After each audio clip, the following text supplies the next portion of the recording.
Hey guys, tonight we journey into a mystery so baked in sunlight and strangeness, it might just melt the edges of your brain.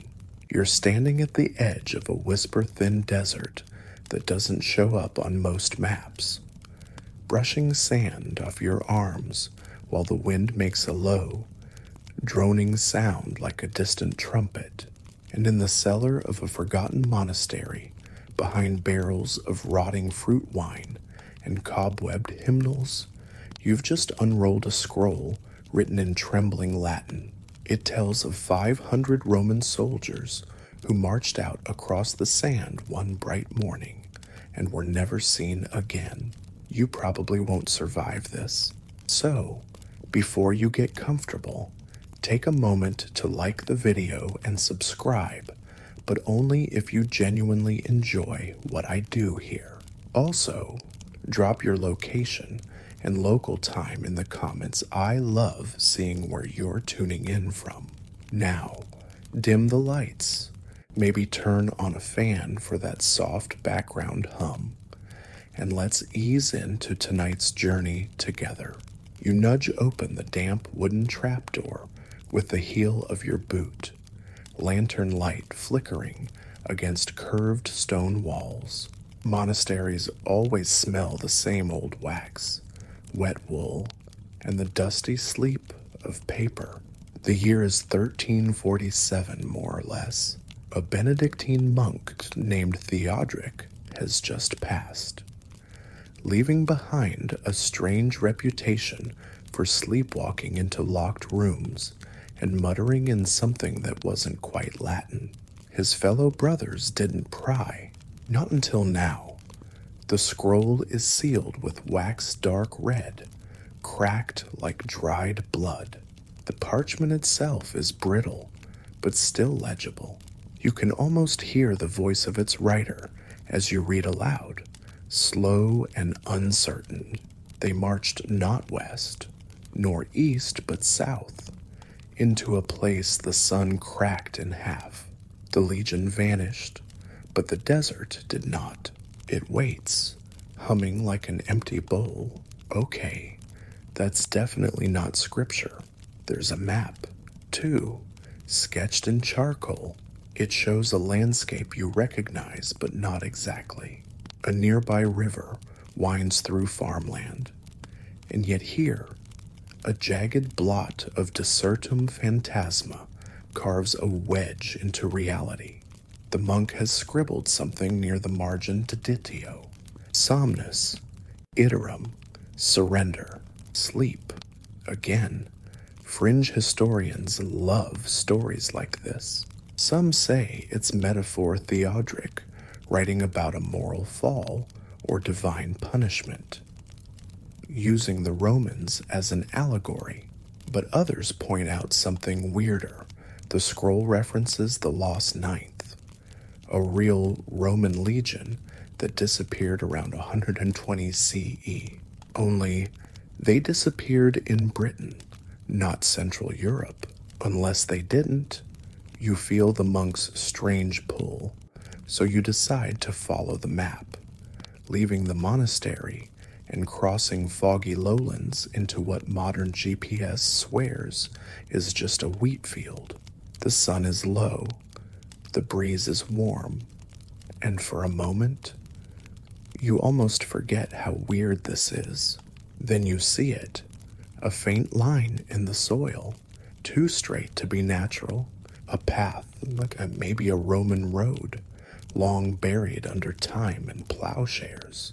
And just beyond it, a shimmer, a heat ripple. You blink, it's gone. You kneel, brush the dirt, and find a coin. Roman, crisp enough to read. Here's the twist according to official history. No Roman legions operated in this area. None were stationed here. There were no campaigns, no forts, no trade routes, just a few random finds that got shrugged off as traders' leftovers. But now your skin feels warm, almost feverish. You swear you hear something a whisper. Maybe it could be wind, could be your imagination, could be the monk, laughing softly in a tongue no one's used in 1,000 years. The scroll had dates, the year 121, then again in 848, and then oddly 1347, the same year Theodoric died. Was he a copyist or a witness? You dig deeper. The monastery keeps records, and the entries from that year talk about visions, fire from no source, and a brother who returned from pilgrimage sunburnt beyond recognition despite it being a snowy February. Historians still argue whether these were symptoms of plague hysteria, solar events, or just classic monk melodrama. But some of the accounts mention seeing lines of armor drifting like silver ghosts across a hill where no road leads. It's here you feel something stir, not wind, not a sound, more like a memory that doesn't belong to you. You're standing in the footprints of men who, if this scroll is to be believed, walked into a mirage so real it swallowed their lives. And the scariest part, it might still be open. Time gets soft at the edges in places like this. The horizon stretches wider than it should. Colors shift slightly, and you swear for a second you smell olive oil, sweat, and metal, not rust, fresh iron. Something is whispering again, just at the edge of your hearing. You turn your head, but there's no one. Still, the hairs on your arm lift, standing at attention like soldiers. You check your phone, because of course you brought it. Dead. Not just low battery, dead. And the sky looks wrong, like it's wearing someone else's expression. You pocket the coin and take one more look back at the monastery in the distance. It looks smaller, like it's further away than it should be. There's still that road, the not road, just a barely there indentation in the ground, like a scar on the earth. Do you follow it? You already know the answer. That's why you brought water, a notebook, and that nervous grin you use when you think you're smarter than ancient ghosts. The scroll said the Legion walked into the sun. Well, so do you. But something odd happens just as your boot crosses onto that invisible path. The air goes still, not silent still, like the pause before a word is spoken, or before a blade falls, and somewhere ahead, just barely visible through the shimmer, a single shape stands, a banner, fluttering, waiting. You step forward, and the shimmer thickens. It doesn't behave like heat rising from pavement. It's too slow, too deliberate, the kind of distortion you'd expect if someone was gently stirring reality with a wooden spoon. You blink, once, twice. The banner you thought you saw ahead now flickers out of sight. Or was it never there? Your feet press into soil that turns unexpectedly dry. The wheat fields fade behind you, and what lies ahead doesn't make any sense. Dust, pale yellow and powdery, shifting in the wind like flour. You turn around. The farmland has vanished, swallowed by haze. It's not fog. It's not smoke. It's something else, a boundary or a veil. Welcome to the desert that isn't supposed to exist. The locals call this place Das Schweigende Feld, the silent field, though no maps mark it, and no guidebooks mention it. Generations have whispered about travelers disappearing here, and not in the dramatic, camel skeletons in the sand kind of way. More like he was walking to fetch eggs and just kept walking. You trudge forward, the ground crunching beneath your boots, and feel the weight of an ancient absence. Nothing here should be hot. You're in Central Europe, early autumn. but the air brushes against your face with dry warmth, like someone opening an oven door nearby. Every now and then, you swear the sun flickers as if someone's fiddling with the brightness dial overhead. Off to your right, low stones peek through the dust, half buried. You kneel and brush one off. It's carved, not weathered. Delicate Latin letters spell out legionally. The Ninth Legion, the one that vanished in Britain. Remember? Except this stone isn't from Britain. You glance behind you. Still no trace of where you came from. You push onward. An hour passes. Maybe two. Time begins to lose shape. Your water bottle is warm to the touch, the liquid inside sloshing sluggishly. A rhythmic thumping rises in the distance, like boots on hardened earth. You freeze. It stops. You listen. Nothing. You move again. So does the sound. Somewhere up ahead, the air ripples again, and for a moment, you see them shapes, rows of them, tall, straight, glinting, helmets. They vanish. Just a mirage, you tell yourself. Except mirages don't make sound. The sun hangs unnaturally still above you, casting no shadow. That shouldn't be possible, right? Yet here you are, with your own form barely skimming the sand, like the light forgot how to behave. There's a popular theory among pseudo-historians that the Romans discovered more than roads and aqueducts during their conquests. Some believed they found thin places, gaps, places where reality is thinner than parchment. Places like this. The theory goes that the Ninth Legion walked into one, not into death, but into elsewhere. A pocket, a fold in time. Something like a wrinkle in the sheet we sleep under. Of course, historians scoff. No mainstream record suggests the Romans had any experience with temporal anomalies, unless you count all those poetic odes to fate. But in this moment, you begin to wonder if maybe, just maybe, someone knew more than they let on. Ahead, you spot a dark shape, a low structure, mud brick stone. You rush toward it. It's the remains of a watchtower, its top long crumbled, Roman design, unmistakable, the kind you'd find near Hadrian's Wall or in North Africa. Tall, square, purely functional. You step inside. The temperature drops instantly, like the stones remember shade. Inside, faded murals cling to the walls. Not saints, not gods, soldiers, helmets, spears, and something strange. A figure with no face, arms outstretched, standing in the desert, surrounded by flames. In the corner of the tower sits a shattered table. On it, a rusted oil lamp and a single object, a pilum tip, dark with age.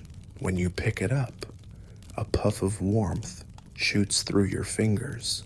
For just a second, you're elsewhere, a blur, a horn sounding, a roar not of battle, but of sand shifting, someone shouting Latin orders, and then silence, too much silence. You snap back. Okay, so hallucinations. Could be, except the tip is warm, fresh warm. You step outside again and notice that the shimmer has grown. It now coils upward into the sky, a column of distortion. You squint, and behind it, for just a heartbeat, you see buildings. Not ruins, intact buildings. Marble, banners, movement, and then gone. There's a theory totally fringe. Mind you that certain landscapes can reflect time back at you. Not in a symbolic sense, but literally, like a mirage showing not what isn't there, but what was, or will be, looped endlessly. Here, in this pocket, you might not be seeing a ghost.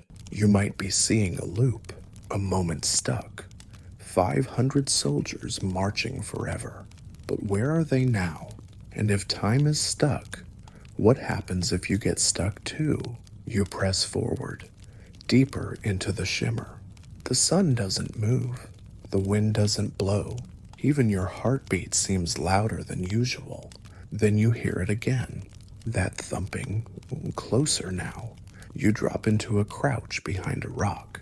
Slowly, carefully, you peer out. They're there, marching in perfect formation, sand rising in soft plumes beneath their sandals. Their shields are high, their armor gleams. You see eyes clear, steady, not ghosts, not illusions, real, solid. You open your mouth, but nothing comes out. And then, without breaking stride, they vanish again, folding like paper into the shimmer. The wind picks up. You realize your footprints have disappeared. You glance back. There is no back, only more shimmer, only forward. You take another step. Your throat is dry. The landscape ripples like a pond surface after a dropped stone. There just ahead, a shadow of a city, but no birds, no sound, just the rustle of memory. You wonder, are you still walking, or are you now part of the mirage? Something flickers in the corner of your vision. A figure, standing, watching, holding a standard, and then it turns and walks into the shimmer. Of course, you follow, though your legs feel heavier now, not sore, not tired, just slow, like the air is thicker here, like you're walking through warm syrup instead of sand and time instead of space. Each step presses down harder than it should, and the only sound is the muted crunch of your own boots. Even your thoughts feel muffled, like you're underwater in your own skull. The figure ahead, the one with the standard, is gone again. Of course it is, but now you're somewhere new. The terrain has changed. The soft, powdery sand gives way to flat, salty crust. It crackles beneath your feet like ice. You kneel, brush some away with your hand, and immediately regret it. The scent hits you first sharp, acrid, almost rotten, like sulfur and something older bone dust. Maybe a tinge of copper, the kind of smell that lodges in your nose and never fully leaves. There's something beneath the salt. You dig with your fingers, peeling it back like a scab from the earth's skin, and reveal stairs, stone ones, leading down. The Romans, of course, were no strangers to underground chambers, Mithraic temples, supply cellars, burial vaults. But out here in a mirage desert that isn't on any map, you descend. It's dark, quiet, too quiet, the kind that hums in your ears because your brain refuses to accept that nothing is making noise. Your breath echoes off stone walls, and your lantern flickers like it's struggling to stay in this dimension. Then, a sound. Tap, tap, tap. Not your footsteps. You freeze. The air down here is wet and sulfurous. Every inhale feels like licking a rusty pipe. Somewhere in the dark, water drips slow, steady. You turn a corner, and there it is. A room, circular, lined with stone benches, and on each bench armor, not lying flat, propped up, arranged, as if each suit was still being worn. You step closer, lantern raised. One helmet tilts slightly toward you, empty inside. You reach out gently and touch the chest plate. It's warm, not sun warm, body warm. You jerk your hand back. One of the helmets clinks. You don't breathe. Nothing moves. You lean closer and see it scratched faintly on the inside rim of the helmet. Alia Maxima, daughter of the desert. Not a soldier's name, a woman's. You look again at the suits of armor. The shapes are subtly different, some shorter, narrower. The armor was adapted, modified. These weren't standard issue legionnaires. They were different, special. And then you notice the floor, not stone, not quite. You crouch down, run your fingers over it. It's metal, tiled metal, with small, repeating grooves like circuitry or maybe a design. Roman, sure, but stranger, interlocked octagons with tiny sunbursts etched in their centers. You recognize one of the patterns from the monastery scroll, near the bottom, where the ink had faded almost completely. It wasn't a stain, it was this symbol. A pulse moves through your feet. A sound rises in your ears. Not mechanical, not natural, more like a chant, low, vibrating. Your lantern flickers out. You blink, total darkness. But you hear it now, Boots, marching all around you, above, below, echoing in rhythms that shouldn't fit the space. You crouch low, back against the wall, and wait. Then light. A dull red glow flickers to life in the ceiling, casting eerie shadows across the room. And there, at the far end of the chamber, is an open doorway. Beyond it motion, you move toward it slowly, like walking through someone else's dream. Beyond the door, a long hall stretches downward, and on the walls paintings, frescoes, barely surviving the weight of time. You run your fingers along one, a Roman soldier, standing in a field of fire, his face blank, erased. Beside him, a child holding a torch. Another shows a group of soldiers kneeling before a pool of water with stars reflected in it. The caption beneath it reads Videre Iterum, to see again. Further down, a fresco of the same desert you're in now, exactly the same, with one key difference. Above the shimmering sand, a shape hovers. A wheel, no, not quite a wheel, a ring of light, floating. You feel something behind you. You turn, no one, but the hall is colder now, the glow dimmer. You reach the end and step into another chamber. It's cavernous. The walls pulse faintly with that same strange pattern, sunbursts and octagons. And in the center, a pit, no flames, just blackness, deep, bottomless. Around its edge shields, Roman, arranged in a circle like offerings, some cracked, others pristine, all facing inward. You move closer. From the pit, a sound rises, breath, slow, deep breath, not wind, breath. You lean in just for a moment and see eyes, a dozen, staring up, blinking. Human, no, too large, too symmetrical. You stumble back, heart racing. The breath stops. The silence crashes in again, and then another sound, a voice, soft, feminine, speaking Latin, but not ancient Latin. You know enough to tell. This is corrupted, medievalized, a whisper, echoing off centuries. You make out one phrase, iterum parate sumus. Again, we are ready. Then silence. You glance around. All the shields have shifted. Now they face you, and the air, it's lighter. No more sulfur, just dry wind. You climb back up the stairs and find the desert has changed.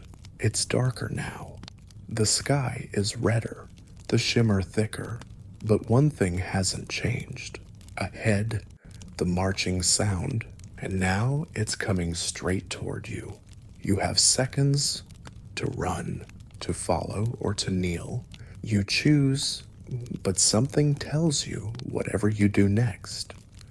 The story doesn't pause. Not here. Not under this strange, shimmering sky. You kneel. There's no real reason why. It just feels right. Like muscle memory from a life you don't remember living. The moment your knees touch the salt-dusted ground, the marching stops. Everything stops. The shimmer solidifies not into clarity, but into something denser, like looking through the bottom of a glass bottle. You hear the crunch of sandals against earth, steady and slow, approaching. But this time, there's no vanishing, no fading silhouettes, just presence and breath. You look up. They're here, not ghosts, not illusions. 500 Roman soldiers, tall, bronze-skinned. Their armor gleams like it was oiled this morning. Some wear plumes of deep red, others none at all. Their eyes do not glow. Their mouths do not open. They simply are anchored, like statues that got bored of being still. The leader steps forward. His lorica segmentata clinks softly, and when he stops before you, he doesn't speak. He raises a hand, not in greeting, in caution. You understand, instantly don't move. And then, behind him, a woman emerges. She wears no armor, no weapon, just a white tunic, slightly stained at the hem with something rusty and old. Her hair is pulled back, braided like ancient Vestal priestesses. Her face is familiar. You've seen it, haven't you, in the mural underground, in the helmet, Alia Maxima. She stops in front of you and tilts her head, a curious, bird-like gesture. Then she reaches down and lifts your hand, presses something into it, a coin, Roman, but not any you've seen in a museum. On one side, the sun, radiating beams. On the other, the shimmer, etched in stunning detail, not symbolic, a literal depiction. And around its edge, the words, Transit VM Custodimus. We guard the passage. She closes your hand around the coin and leans close. You can smell dried sage and sand in her hair.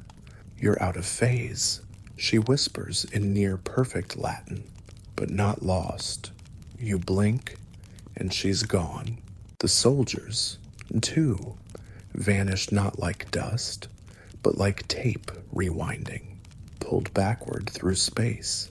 You're alone again, except now you're holding the coin, and the ground is glowing. Thin, radiant lines stretch out beneath your feet, connecting the stones like constellations.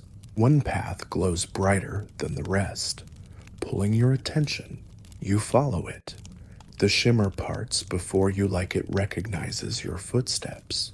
After a while, you find yourself walking along what appears to be an ancient road, barely visible under layers of dust and time. The kind of road Romans were famous for.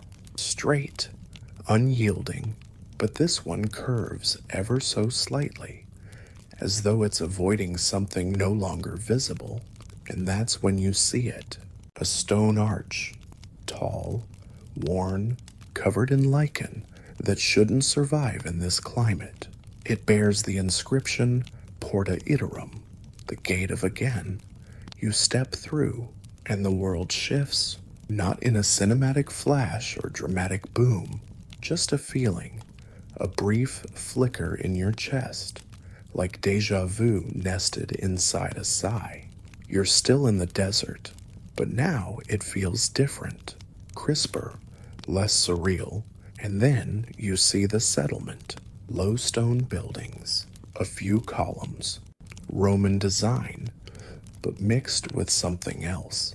Sloped roofs, medieval timber supports, a blend of centuries. You step closer. Someone sees you, a child, maybe 10, holding a ceramic bowl. They stare, not frightened, just curious. Behind them, an adult waves. Finis nobiscum, they call. Are you coming with us? You nod, not entirely sure what you're agreeing to. They smile and beckon you into the settlement. This place, it hums, not audibly, but in your bones. It hums with continuity. A loop, yes, but not stagnant. A life being lived again and again, rewritten, improved. This was never a mirage. It was a settlement, a colonia, founded not in defiance of disappearance, but in acceptance of something stranger. Helia Maxima wasn't a soldier. She was the guide. And these people, they are not trapped. They chose this. Historians still argue whether the disappearance of the Ninth Legion was logistical or catastrophic ambush. Mutiny, reassignment, but not one mainstream accounting suggests they built a society elsewhere, off-grid, out of phase, in a place where centuries collide and space forgets to be linear. Inside the central hall, a circle of maps lies on a massive stone table. You recognize none of them, not because they're inaccurate, because they haven't happened yet. Cities with names that don't exist, rivers in places that are currently dry, symbols etched in the margins, sunbursts, octagons, and one repeated phrase in Latins, tempus iterat, praeparati sumus. Time repeats. We are prepared. You touch one of the maps. A flash behind your eyes. Soldiers fighting in storms of ash. Children planting trees beside machines half buried in snow. The shimmer rising like mist over oceans. Then it's gone. You stagger back. The people inside don't react. They're used to it. Used to visions. To loops. To visitors. You're not the first to find your way here, and you won't be the last. As you exit the hall, the child from earlier presses a flat piece of carved stone into your hand. On it a pattern, your fingerprint, and around the edge the same words as the coin. Transitiviam custodimus. You look back at the gate. It's gone. The shimmer is thick again, but now you know how to walk it. Where to step, and just before the sky dims, you catch one last glimpse of something at the edge of the horizon. Not a person, not a building, but a wheel of light, turning slowly in the sky. It blinks once, then vanishes. You take a deep breath. You understand now. This wasn't about what happened to the soldiers. It's about what they became. The next steps come easier. You know the shimmer now, how it leans into you when you're on the right path, how it pushes back with that warm, syrupy resistance when you're about to wander where you're not welcome. So you follow it, letting the sensation guide you like a tether made of instinct and dust. But something's changed. You feel watched, not stalked. Not hunted, just observed, like a page being turned in a very large, very old book. The desert shifts again, more abrupt this time. The sand hardens, pitted with ancient footprints that haven't eroded. Some human, others less so. Your boots land in the impressions left behind like puzzle pieces clicking into place. Eventually, You arrive at a wall, massive, curved, smooth, not stone, not metal, something in between. It looks Roman. At first, the curve reminiscent of a Colosseum, but up close, you can see it pulses faintly beneath its surface, like light behind old parchment. There's no entrance, no gate, no windows, but you hear something on the other side.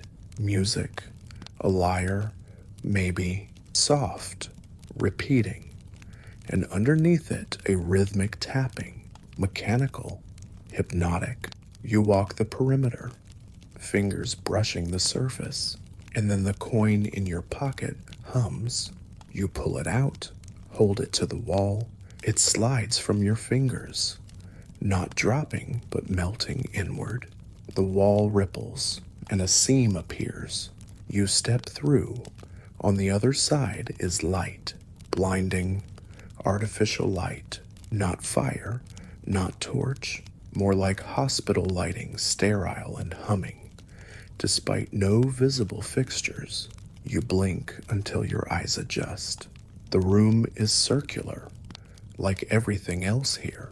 5 thick pillars surround a platform in the middle. Floating above that platform's another coin, not yours, bigger, glowing faintly, hovering perfectly still, and below it a hole, not a pit like before. This one's framed by cables, carved with layered rings, etchings that shift when you stare too long. It's not ancient. Exactly. It's timeless, as though someone tried to build a time machine using Roman engineering, medieval spirituality, and just a whisper of alien geometry. You kneel beside the hole and look in. There's movement, but not shadow. Reflections, hundreds of them, each one showing a version of you, in armor, in robes, in jeans, holding maps, holding spears, holding nothing. One cries, one laughs, one stands absolutely still. Then they all move at once, each reaching toward the surface and vanishing. This isn't a time portal, it's a recorder, a memory well, storing echoes of those who passed through this place. You stand back up and turn around. Aelia Maxima is there again. She's older this time, hair graying, eyes tired. You made it further than most, she says, not quite smiling. You ask her where you are. She nods toward the memory well, a map of what didn't happen, but might. You ask about the 500 soldiers. Still here, she replies, but not as you think. Then she leads you to the edge of the chamber, where a large mural spreads across the curved wall. It's unfinished. One side features Roman centurions stepping into the shimmer. The other side shows knights, crusaders, men in armor that clearly belongs to a different century. They're walking out of the shimmer. Time loops, Aelia says softly, but never exactly the same way. You reach out to touch the mural, but your hand goes straight through it. It isn't paint, it's projection, a recording. And the shimmer, you're starting to understand now. It's not a mirage. It's an interface, a fabric layer between timelines, a user interface, if you want to get techie about it. Just don't tell the historians, they'd hate that. But maybe that's why the soldiers never returned. They didn't disappear. They evolved, became stewards of a place that exists between what was and what will be. Not prisoners, not victims, custodians.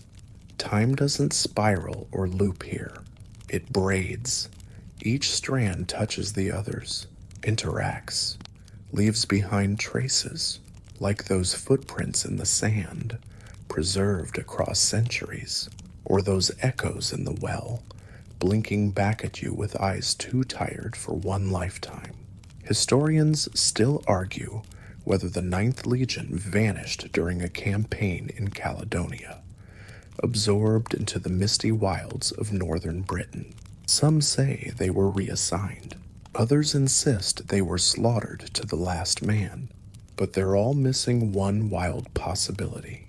What if they opted out, not to run, but to step sideways, to enter a place where history forgets to finish its sentences?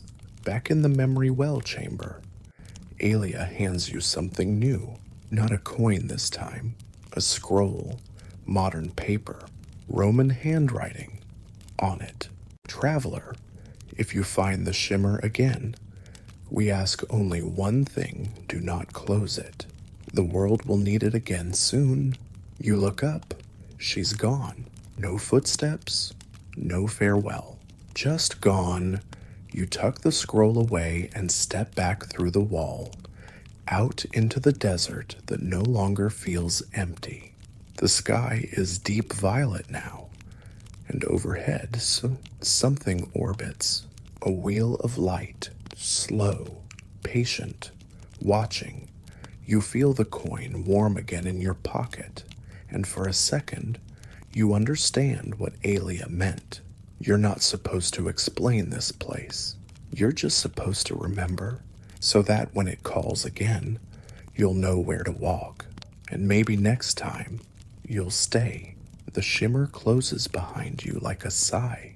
Not a slam, not a goodbye. More like someone drawing a curtain in a quiet room you're not supposed to be in yet. You're back in the desert, but it's not the same one you stepped into days ago. Or was it hours time's gotten slippery? The sun hangs heavy and low on the horizon like it's thinking of setting, but hasn't quite made up its mind. Everything is painted gold. Even your fingertips look ancient. You turn around, nothing. No wall, no shimmer, no colony. Just endless rock and sand again, as if none of it ever happened. But your pocket is heavier. You reach in, the scroll's still there. So is the coin. You're not crazy. Well, not entirely. Let's call it mystically jet-lagged. You start walking, unsure what direction you're going in, until the wind picks up and brings a sound with it. Voices, not Roman, not English, Arabic. You crest a dune and spot them, a small group of travelers. Modern ones, backpacks, camera gear. One of them waves, and you make your way toward them like someone crawling out of a dream. They offer you water, ask if you're lost. You start to say yes, but then one of them, an older man with a salt and pepper beard and a voice like velvet, says something that freezes the breath in your chest. You saw the shimmer, didn't you? You stare. He nods. I saw it too, years ago. Thought I'd imagined it, until I started finding others. Others he gestures for you to sit, and suddenly, the desert becomes a campfire, quiet, almost holy. He tells you about a network, a whisper chain of wanderers and historians, folklorists and misfits who've seen the shimmer and come back changed. Most never speak of it. Some try and fail, but a few, just a few, found proof. Carvings, coins, dates that don't belong. He pulls a pendant from around his neck. Your breath catches. The same symbol as your coin, Transit VM Custodamus. You ask him what it means. He shrugs. Depends who you ask.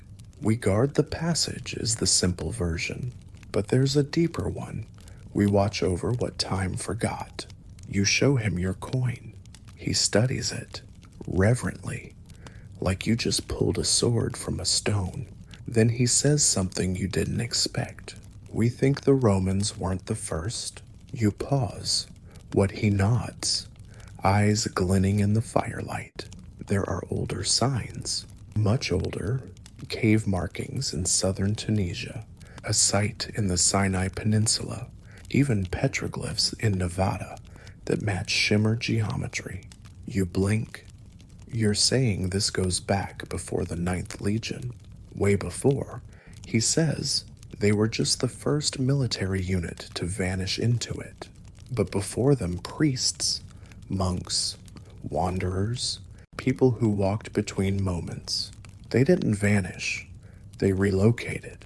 Historians still argue whether human history runs in a straight line, a circle, or a loop, but maybe that's not the right shape at all. Maybe it branches, or frays. The man looks at you long and quiet. Then he says, "You'll feel it soon, the pull, like your feet aren't quite touching now, like something's still half open." He's not wrong. You do feel it, a hum in your bones, a taste in your mouth like iron and old paper. The fire crackles. He tells you the shimmer doesn't just appear in deserts. It shows up in snowfields, jungles, even cities, but only when the moment is just right, when enough threads touch at once. You ask if there's a way back. He shrugs. There's always a way somewhere. The trick is knowing which version of you arrives on the other side. You sit in silence for a long time. The stars come out, and among them, something larger, moving against the drift. The wheel again, still turning, still watching. Eventually, he tells you one last thing before sleep takes him. The shimmer doesn't just protect, it teaches, not with words, with patterns, with echoes. If you're listening right, you'll start to dream in different centuries. And sure enough, that night, you dream of an aqueduct that stretches into a neon sky, of soldiers watching VHS tapes in stone amphitheaters, of a child drawing a shimmer on a cave wall with burnt ash and a feather. You wake with the taste of history in your mouth, and the realization that the shimmer wasn't trying to hide from the world. It was waiting for the world to catch up. The next morning, the group moves on, and you're walking again toward a distant outpost someone swears has Wi-Fi and cold drinks. But your mind keeps looping back to that wheel of light and what it means to be a custodian of something invisible. You're not just a witness anymore. You're part of the braid. The echoes will follow you now in graffiti, in dreams, in the hiss of old radios when you pass too close. And somewhere, far beneath this very desert, 500 soldiers are still walking. Not lost, just busy. You make it to the outpost. Eventually, it's the kind of place that looks like it's been melting for a century-low white walls, a sagging awning, a freezer stocked with warm soda, and somehow, always, exactly one bag of gummy worms. There's a payphone out front that hasn't rung in decades, or maybe it rings all the time, but only when no one's looking. Inside, the air conditioning hums like it's trying its best, but knows it's fighting a losing battle. You sit, sip something sweet and fluorescent, and try to remind yourself what day it is. No luck.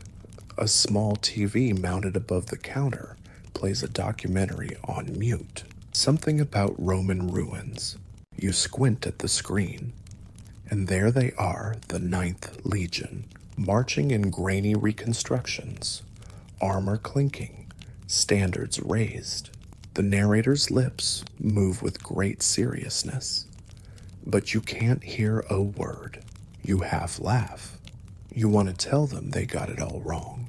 Instead, you lean back and stare at the rotating ceiling fan, letting its rhythmic spin lull your thoughts into slow spirals until the fan flickers just once, not a power glitch, more like a blink, and suddenly you see them, briefly, all 500 of them, standing in formation across the desert, but not in the desert, on top of it, just above the sand, like they're marching across a layer of memory, eyes forward, faces calm, half of them wearing Roman armor, the other half dressed in strange hybrids plated tunics, tunics with walkie-talkies strapped to their belts, even a few with what looks suspiciously like flight goggles. Then they're gone, just like that. Your drink sweats in your hand, the only real proof you're still tethered to this timeline. You step outside. The wind is picking up again, but the heat isn't cruel anymore. It's almost familiar now, and the shimmer, you can't see it, but you know it's still there, somewhere, maybe everywhere. You pull the scroll from your pocket and unroll it again. There's something new on it, more ink, new handwriting, not in Latin this time, in English. You trace the letters with your finger. There's another site, under the old well at Masada. We'll meet you there. Masada, the fortress, the last stand of the Jewish rebels against Rome, a site soaked in sorrow, but also resistance, echoes. The connection hits you like a drumbeat. The shimmer isn't confined to one moment. It's attracted to crossroads, endings, hinges of history, wherever humanity almost changed course but didn't quite. You remember what the old man at the campfire said. It teaches. So what was it trying to teach the ninth? Why them historians still argue whether the Roman military collapse in certain regions was due to overextension, political decay, or cultural resistance. But the disappearance of 500 trained soldiers without a single recovered body that never fit, unless they didn't fall, unless they were invited, you find a place to sit beneath the outpost's one scraggly tree. The shade barely counts, but it helps. You close your eyes, and you begin to remember, not your memories, theirs. One soldier, we'll call him Tullus, rides point on the final day. He's younger than he looks, scared, but steady. His boots crunch dry stone until they don't anymore. He feels the shimmer before he sees it, like walking into someone else's dream. His comrade, Marcius, jokes about a mirage, but then their centurion raises a fist. Silence. The front of the column vanishes, not in smoke or light, just not there anymore. Tullus hesitates, then steps forward, and you're with him now, not as a ghost, not as a memory, as if the shimmer is letting you see, not the soldiers disappearing, but arriving on the other side. They find the colony half built, the same strange wall, the same memory well, and the same choice Aelia once made, to stay, to serve. You pull back, eyes open, back under the scraggly tree. But something's different. You're holding something, not the scroll this time. A small object, smooth, cool. You open your hand. A medallion, not the coin. Another one, with new symbols etched around the edge, some Roman, others unknown. In the center, a mirrored surface. You stare into it, and for just a moment, your reflection isn't yours. It's Tullus. He nods, gravely, then fades. You exhale, not realizing you were holding your breath. The outpost radio crackles inside, a song from decades ago. Elton John, or maybe something pretending to be him. The ordinary world calls you back. Dust on your shoes, sand in your socks, but you've changed. Not like some time traveler who goes back to kill a butterfly. More like someone who touched a different world and left fingerprints behind. You tuck the medallion away and scan the horizon. Masada's far, but you've got time. And the shimmer. It's never far when you're really listening. The story of the vanished soldiers isn't finished. Not because they're gone, but because they're still doing something, guarding something, preparing. Maybe you start walking again, this time with purpose, because somewhere out there, 500 echoes are still marching, and one by one, people like you are starting to hear them. And maybe just, maybe you'll be the one to hear what they say next. The journey toward Masada is long and slow. The desert stretches like a silent sea around you, its golden waves rolling beneath a sky that shifts from harsh blue to soft, fading pink. Your footsteps, once aimless, now carry a weight, a mission wrapped in the shimmer's enigma.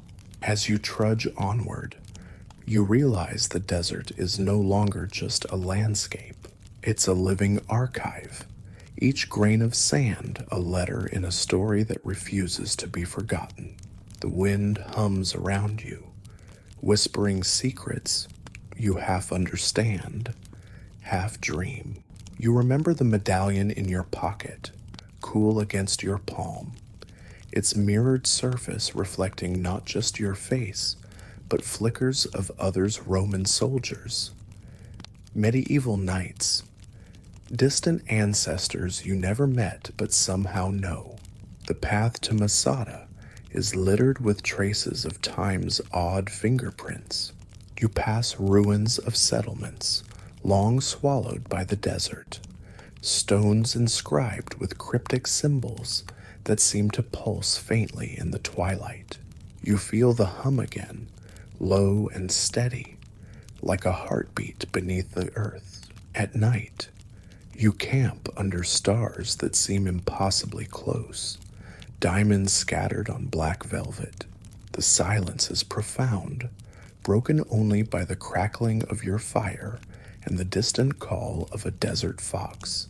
You think about the soldiers, those 500 souls who stepped through the shimmer, not into death, but into an endless vigil.